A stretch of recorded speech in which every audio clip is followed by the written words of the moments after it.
자, 안녕하세요. 선생님 같은 강사 박진원 쌤입니다. 오늘은 좀 특별한 친구를 같이 자리에 불러서 이제 얘기를 나누려고 하고요.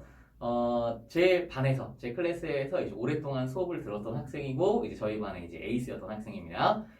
그리고 이제 작년에는 우리 친구가 이제 워낙에 여러모로 이제 뭐 수학도 잘 하지만 다른 측면에서 또 잘하는 부분이 있어서 제가 이제 1년 동안 단대부고 반에 조교로 같이 이제 호흡을 맞춰왔던 친구인데요. 자, 그러면은 자기 인사를 좀 해주면. 네, 안녕하세요. 저는 현재 서울대학교에 다니고 있는 건설환경과학부 소속 21학번 성정호라고 합니다.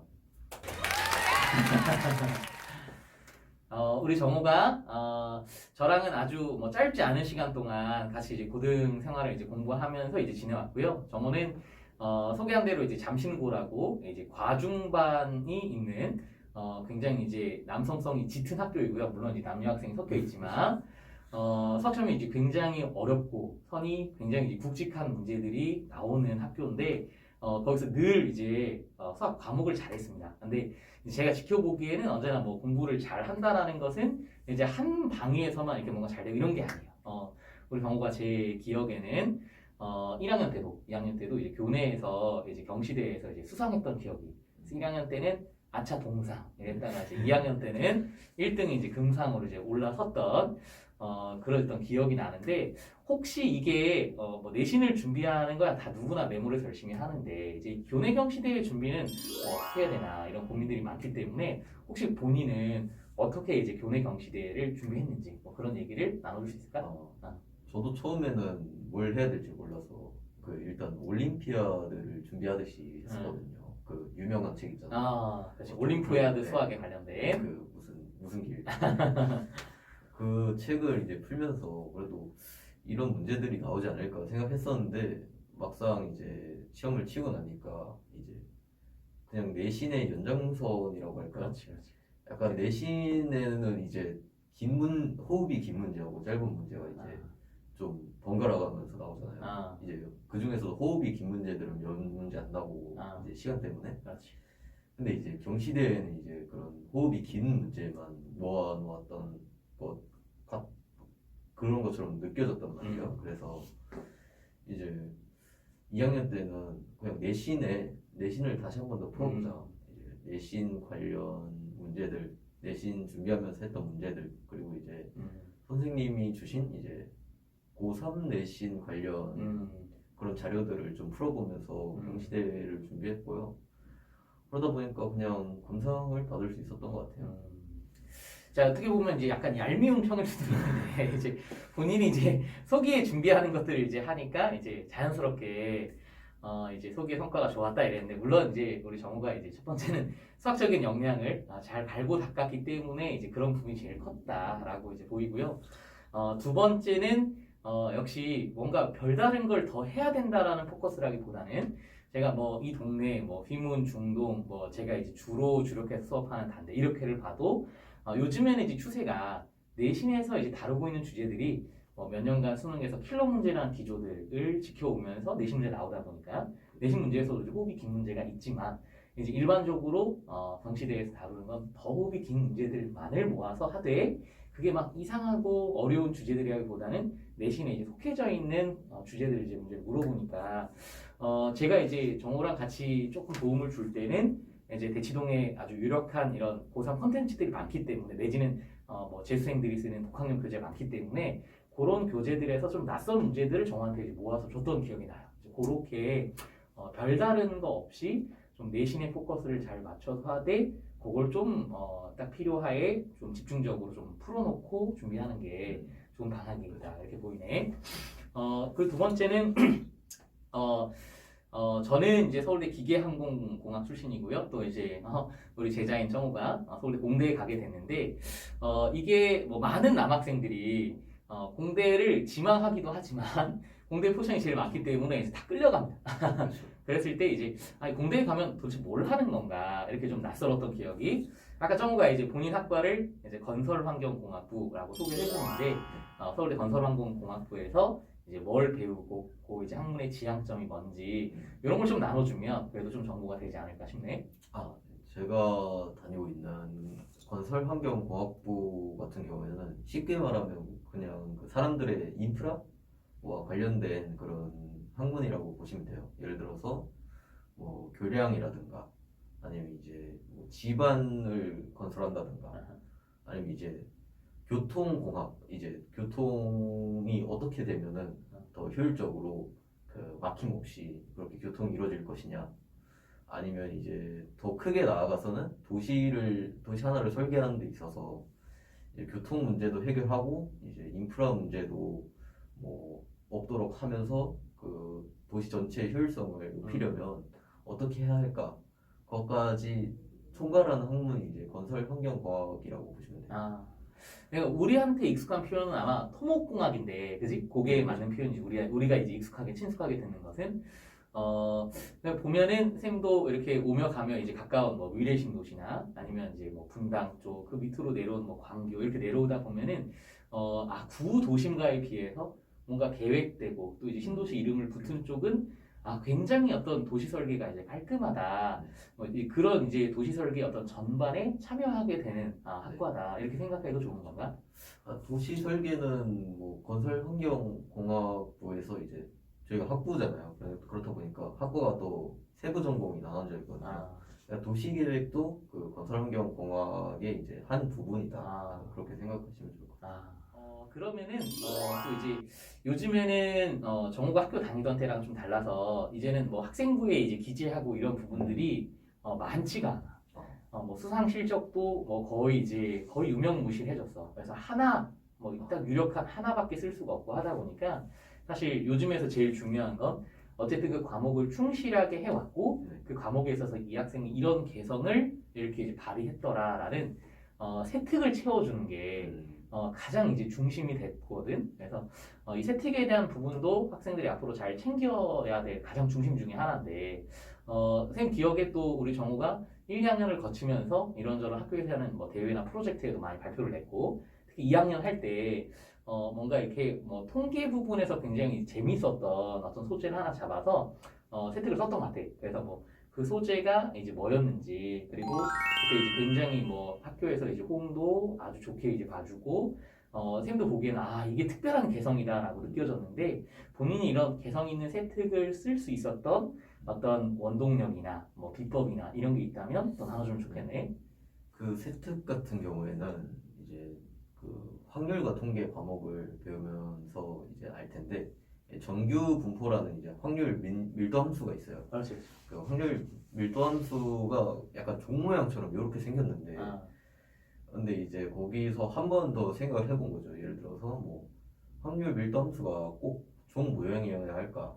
약간 그렇게 생각을 하다 보니까 이제 주변에서 있을 수 있는 그 가장 친숙한 도형이 이제 원 형태면 어떨까? 확률 밀도 함수가 거기에 그런 생각에서 출발해가지고 이제 그 확률 밀도 함수가 반원인 형태의 확률 분포, 약간 그런 주제로 이제 뭐 프로젝트를 진행했었던 것 같고, 그리고 나름의 그 확률 분포가 가진 특징들, 예를 들어서 뭐 표준 편차나 뭐 평균이라든지 그런 거 다 구해내고 그런 것들이 가지는 그런 의미는 무엇인가, 약간 기하학적 의미는 무엇인가, 약간 그런 거에 대해서 도출하려고 했었던 것 같아요. 여기에서 이제 좀 도움이 될 만한 건 이제 좀 한 번 더 왜라는 질문을 해보는 거가 중요하다고 생각해요. 왜냐면 이제 왜 꼭 굳이 그래야만 할까? 그리고 이건 왜 이럴까? 너무 당연하다 그렇죠. 생각했던 것들을 다시 한번. 그러면서 이제 더 깊은 이해를 할 수 있게 되거든요. 되게 좋은 스킬인 것 같아요. 그 왜라는 질문을 날리는 것은 이제 되게 좋은 기술이라고 생각하고, 또 그리고 관련 과목 그 선생님하고도 굉장히 이게 이제 중요한 포인트지, 그지? 굉장히 친하게 지내면 좋을 것 같아요. 왜냐하면 이제 꼭 그 따로 상담 받거나 뭐 그렇게 유난스러운 짓을 하지 않아도 그 수업 시간 중에 이제 얘기를 자주 선생님과 주고받다 보면은 자기도 몰랐던 어떤 자신의 능력이라든지 아니면 뭐 내가 뭘 잘한다든지 뭐 선생님은 왜 날 좋게 생각하는지 약간 그런 것들에 대한 의견을 얻을 수 있거든요. 저는 이제 그런 능력들, 특출난 능력들, 자기만의 특출난 능력이 있을 거 아니에요. 그런 거를 이제 좀 더 개선시키고 좀 더 좋게 만들고 그런 거를 이제 개성 있는 세특을 위한 그런 단계라고 생각을 해가지고 그래서 그 선생님의 말을 좀 귀담아 듣고 선생님과 친하게 지내요. 이게 어떻게 보면 가장 기본이라 할 수 있는데 이게 뭐 어떤 공간이든 이제 사람과 사람의 만남이고 또 특별히 이제 선생님과 학생의 만남이기 때문에 저도 이제 이 자리에 정우를 초대한 거는 제가 굉장히 이제 애정 있게 아끼는 학생이고 또 그거는 이제 본인이 선생님들한테 있어서 뭐 당연히 본인이 열심히 하니까 이쁨도 받겠지만 이제 객관적으로 선생님들이 주는 어떤 피드백들 이제 그런 것들이 또 어떤 부분은 칭찬일 때 본인의 자신감이 되기도 하고 또 어떨 때는 너한테는 이게 강점이야 라고 이제 외부에서 얘기해주면 그래도 굉장히 힘을 입어서 내가 이런 부분에 소양이 있지 라는 부분들을 이제 잘 갈무리하면서 뭔가 이런 본인의 개성을 이제 알아가고 그런 게 이제 별어진 거 아닌가 그렇게 생각이 들리네. 그리고 뭐 마지막으로 또 같이 나눠보고 싶은 얘기가 있다면은 쌤은 결국에 이제 내가 좋아하는 일을 좇아서 내 업을 고르게 됐는데 결국 이제 이 수학 과목에 대한 애정 때문에 결국에는 이 학원 강사로 오게 되는데 이제 돌아보면은 이게 내가 서울의 기계항공공학부로 입학해서 이제 들어가는 그 시점에 내가 그렸던 어떤 공과대학의 인상과 내가 직접 뭔가 공부를 했을 때 뭔가 이제 느껴지는 어떤 그 괴리감이 좀 컸기 때문에 사실 뭐 그 학과 공부 안에서 이런저런 회의감들이 쌤은 이제 많았던 것 같아. 그래서 만약에 내가 그 뭐랄까 공부하던 시절에 고등학생으로 돌아간다면 나는 뭐랄까 그 공과적인 어떤 공학적인 아이디어를 표현하는 어떤 수단이 당연히 본인의 아이디어도 중요하겠지만 그 아이디어를 표현하려면 이제 언어로 표현해야 되는데 그 언어가 주로 이제 프로그래밍 언어였어. 그래서 컴퓨터 프로그래밍 언어로 자기가 생각한 어떤 설계 과정들을 표현해야 되는데 그게 이제 나 때는 C 언어로 주로 이제 표현하는 건데 그게 내가 너무 준비가 안 된 상태에서 그걸 처음부터 딱 하려니까 생각보다 이제 공과대 학생들 중에는 뭐 조기 졸업 학생, 뭐 영재고 출신의 학생 이렇게 저렇게 준비가 잘 된 학생들은 이미 능수능란하게 그걸 구사하는데 내가 그게 부족했던 게 굉장히 그걸 쫓아가는 데 좀 어려움이 되거나 뭐 이랬단 말이야. 그래서 이제 그걸 봤을 때 뭔가 이제 공과대학 학생으로서 좀 준비를 해나간다라면 좀 이렇게 공부하고 있는 고등학생들이 이런 것들을 한번 좀 미리 좀 고민해주고 미리 한번 공부를 해봤으면 좋겠다. 이제 이런 부분에 재현할 부분이 있다면 또 나눠주면 좋겠네. 일단 그 프로그래밍 언어가 지금은 필수 소양이 됐다고 생각을 해요. 그러니까 어느 언어든 간에 이제 그러니까 C 언어를 배우든 간 뭐 파이썬을 배우던 간에 이제 그 언어를 배우는 과정에서 그 프로그래밍이라는 것이 뭔지 그 자기 스스로 이제 깨닫게 되거든요. 그러니까 그 감각이 없으면 처음에 너무 막연해요. 그러니까 막연할 수밖에 없죠. 그래서 관련 뭐 프로그래밍 언어 하나라도 이제 배우고 오는 게 좋다고 생각하고요. 그리고 이제 데이터 과학, 이제 데이터를 모으고 데이터를 뭐 이상치들 뭐 제거하거나 아니면 이상치 분석하고 그리고 데이터를 좀 정규화시키고 약간 그런 과정을 이제 데이터 과학이라고 하는데 그 데이터 과학도 되게 쓸모가 많아요. 예를 들어서 학교를 들어오면은 물리학 실험 보고서나 화학 실험 보고서를 쓰게 될 텐데 그 보고서에서 이제 데이터를 받아서 그걸 분석하는 활동을 한단 말이에요. 거기에서 필연적으로 들어갈 수밖에 없는 게 이제 데이터 과학이라는 학문인데, 근데 그래서 이제 데이터 과학이라는 학문을 이제 미리 접해보면은 그런 실험 보고서를 쓰는데도 더 편할 것 같고, 그리고 요새는 이제 그런 데이터 과학과 관련해서 자신 전공 과목, 전공 학과가 있잖아요. 그 전공 학과의 한 과목은 무조건 그런 데이터 과학하고 관련이 돼 있어요.